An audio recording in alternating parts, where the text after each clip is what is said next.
Avui us ensenyarem a fer una correcció de color molt bàsica, una mica per sortir del pas.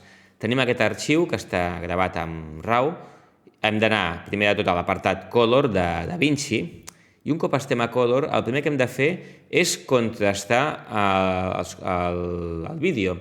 Tenim a l'arxiu, si us fixeu, aquí teniu les llums. Aquest és un diagrama de la llum que té l'arxiu, això són les llums altes i això són les llums baixes. Aquí veieu que està una mica patat, perquè arriba a un màxim. Doncs bé, el que hem d'aconseguir és que el que són llums altes arribi a dalt de tot del diagrama i les llums baixes a baix de tot del diagrama. Això és contrastar. Podem agafar un altre element d'algun altre moment del vídeo, però més o menys és això, sí. Llavors això ja dona un petit canvi, que dona una imatge més contrastada. Si volguéssim donar llum, el que podríem fer és anar aquí a gamma, que són les llums baixes, i donar-li una mica més de llum. Però potser en aquest cas no cal i queda més xulo que quedi una imatge més contrastada, pujant el gain al màxim i el lift, que és les llums baixes, a baix de tot. El següent pas que podem fer és apretar Alt-S i tenim un nou node per fer una correcció de color, que aquesta la podem dedicar al balanç de blancs. El balanç de blancs significa fer que el blanc sigui blanc en la nostra pel·lícula. De vegades tenim imatges que estan molt desviades cap a rojos o cap a blaus i que potser no ens interessen, que potser ens interessa treballar amb un color més neutre. Doncs bé, una manera de fer-ho, si prèviament hem fet un balanç de blanc en rodatge, és apretant aquí aquesta finestreta i a la rodona. Obrim la rodona, ho fem una mica petit i anem a algun lloc, a alguna imatge que hauria de ser blanca, com per exemple aquesta paret que era blanca. La veiem, hem de posar-nos el waveform com ens interessa, en aquest cas ens interessa més veure'l com a histograma, no com a vectorscopi tampoc, com en aquest cas, aquí, molt millor perquè aquí veiem una zona blanca que té vermell, verd i blau i els hauria de tenir igualats. Bé, doncs anem a igualar-los una miqueta.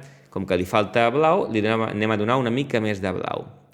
Sense passar-nos mai amb aquestes correccions perquè té una tendència natural i tampoc convé treure-la del tot.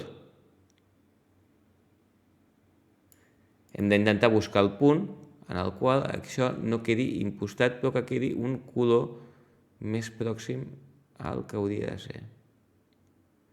Podríem provar per aquí. Si us hi fixeu, hi ha molta diferència entre aquí i aquí.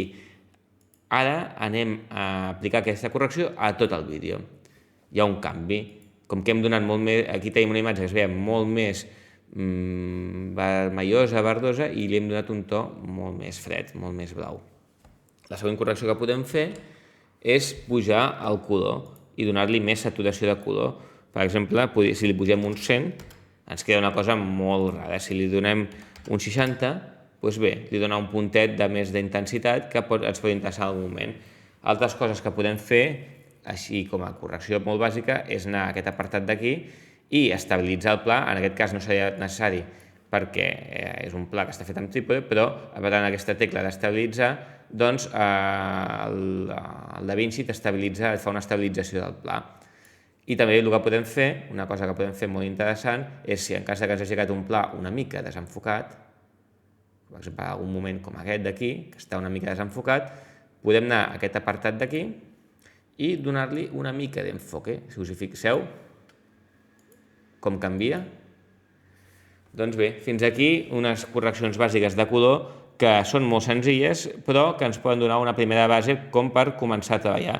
Després també podem treballar amb LUTs, com aquests que tenim aquí, que fan una correcció. Per exemple, podem agafar un LUT de cinema i aplicar-lo aquí i donar-li un rotllo totalment diferent que ens pot interessar o no.